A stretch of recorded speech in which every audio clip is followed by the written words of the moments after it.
নমস্কার বন্ধুরা, আমি আজকে নিয়ে এসেছি তোমাদের কাছে দেখাবার জন্য একটু তাল ফুলুরি। আমি একটু বানালাম তাল তো এবার শেষের দিকে, তাই ইচ্ছা করছিল তাল ফুলুরি খেতে, তাই একটু চটপট বানিয়েই ফেললাম দেরি না করে। তাল আর বেশি দিন থাকবে না। কিছুটা সর্ষের তেল নিয়ে গরম করে নিয়েছি, তার মধ্যে যে আমি মেখে রেখেছি মাখাটাতে আমি একটু দিয়েছি চাল গুঁড়ি, দিয়েছি 1 চামচের মতো, আটা দিয়েছি আর গুড় দিয়েছি। স্রেফ সুজি টুজি কিন্তু আমি নারকেল সুজি কিছু দিইনি, কারণ সত্যি কথা বলতে বাড়িতে ছিলও না। তো আমি চটপট এই ফুলুরিটা বানিয়ে ফেললাম।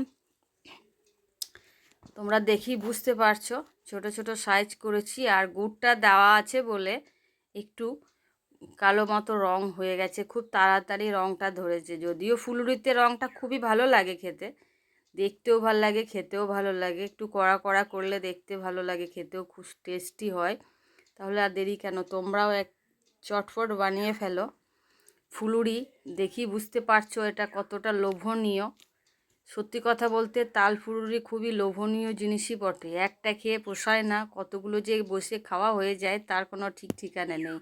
তোমরা কে কে ভালোবাসো, কে এবং কারা ভালোবাসো তাল ফুলুরি, আমাকে একটু কমেন্ট করে জানিও। তা প্রত্যেকের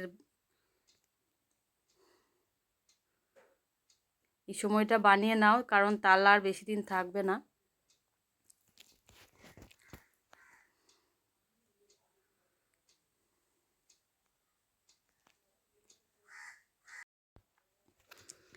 সেই যে একটা গান আছে না, তালের ওপর লুচির বড়া নাচিতে লাগিল, তোমরা দেখো গো আসিয়া, তালের ওপর লুচির বড়া নাচিতে লাগিল।